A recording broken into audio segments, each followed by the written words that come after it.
வயஜஅலு மன் யஷாஉ அகீமா, அல்லாஹ் தன் நாடியவர்களை மலடர்களாக ஆக்கி விடுகிறான். இந்த உலகத்தில் குழந்தை பாக்கியம் இல்லாமல் வாழ்வதும் அல்லாஹ் செய்த அருள்தான், அல்லாஹ் செய்த நிஅமத்து தான். நாங்க நினைப்போம் இவங்களுக்கு ஒரு ஆம்பளை பிள்ளையும் தான் நல்லமே, இவங்களுக்கு ஒரு பொம்பளை பிள்ளையும் தான் நல்லமேன்னு நினைப்போம். சில நேரம் நாங்க பார்ப்போம், தவம் இருந்து சில பிள்ளைகளை பெத்தெடுப்பாங்க, அந்த புள்ள அந்த குடும்பத்தையே நாசமாக்கிட்டு போகும் இல்லையா? அப்பதான் நாங்களே சொல்லுவோம், 10 வருஷம் புள்ள இல்லாம இருந்து 11வது வருஷம் கிடைச்ச புள்ள பாருங்களேன் வளர்ந்து ஆளாகி குடும்பத்தையே நாசமாக்கிட்டு போயிட்டுது, இது கிடைக்காம இருந்தா நல்லமேன்னு நாங்களே சொல்லியிருப்போமே.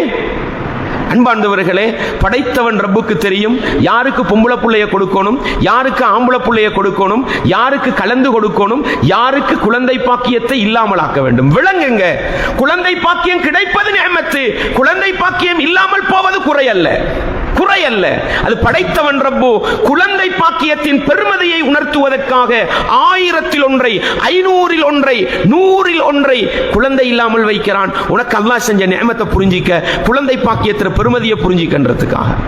அன்பார்ந்தவர்களே, எனவே நானும் நீங்களும் உள்ளத்தில் ஆழமாக நிறுத்த வேண்டியது, ஏண்ட ரப்பு அவன் விரும்பி எனக்கு தந்த பாக்கியம் குழந்தை பாக்கியம். அந்த ரப்பு தர மறுத்தால் என்னால உங்களால பெற்றுக்கொள்ள இயலுமா? முடியாது.